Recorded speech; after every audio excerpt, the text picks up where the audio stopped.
રાધે રાધે. હવે આપણે મનુષ્યના શ્વસનતંત્ર એટલે કે હ્યુમન રેસ્પિરેટરી સિસ્ટમનો ઇઝી ડાયાગ્રામ સમજીશું. સૌથી પહેલાં મુખનો ભાગ જે મેં તમને ક્લાસમાં સમજાવેલો છે એ પ્રમાણે સહેલો એક પહેલાં મુખનો ભાગ દોરી જ દેવાનો છે આ રીતે. ત્યારબાદ નસિકા કોટરમાંથી શ્વાસ વાહિની આ રીતે ખેંચી શકો છો અને બીજા કોટરની વાહિનીને તમે આ રીતે કનેક્ટ કરી દો. એટલે તમે બે પાઇપ્સને આ રીતે કનેક્ટ કરી રાખો. સાથે મુખમાંથી પછી બીજી લાઈન ખેંચી સ્વરપેટી માટે સહેજ એક ખચકો એક બમ્પ જેવું બતાવો. ત્યારબાદ શ્વાસ વાહિનીને આગળ લઈ જાઓ, થોડેક આગળ લઈ જઈ એને બે બાજુ ટર્ન આપી દો અને એક નાનકડો ડબલ્યુ બતાવી દો. ત્યારબાદ ખાસ ધ્યાન રાખવાનું, બે સમોસા દોરવાના છે, જે સમોસા બંને સેમ સાઇઝના હોવા જોઈએ. તો એક બાજુનું સમોસું એક બાજુનું ફેફસું છે,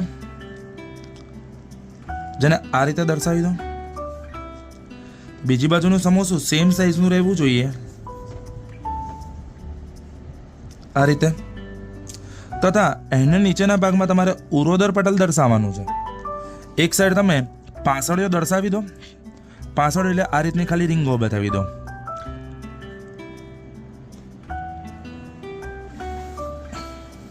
એક સાઈડ વાયુ કોટરો બતાવવાના છે. વાયુ કોટરો માટે ફક્ત તમે આ રીતે ફુગ્ગા જેવી નલિકાઓ બતાવી દેશો તો પણ ચાલી જશે.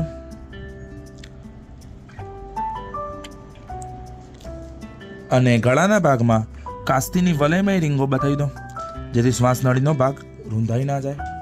આ ભાગને વધારે ડિટેલમાં ભરવું હોય તો તમે આ રીતે ભરી શકો છો. તો આ બની ગઈ તમારી શ્વાસ નળીની આકૃતિ, જેમાં નામ નિર્દેશન સૌથી પહેલાં આને નસિકા કોટર કહી દો. શ્વાસ નળી, સ્વરયંત્ર, કાસ્થીની વલયમય રીંગો,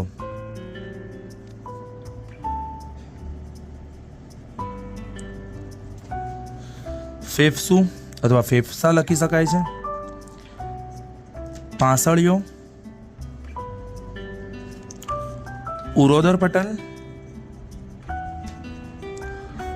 વાયુકોષ્ઠો. જો તમારે વધારે ડિટેલમાં આકૃતિ દોરવી હોય તો એક વાયુકોષ તમે બાજુમાં દોરી શકો છો. બાકી આટલી આકૃતિ 100% તમને માર્ક આપી જશે. કોઈ પણ જગ્યાએ માર્ક કપાવાના કોઈ ચાન્સીસ રહેતા નથી. Thank you.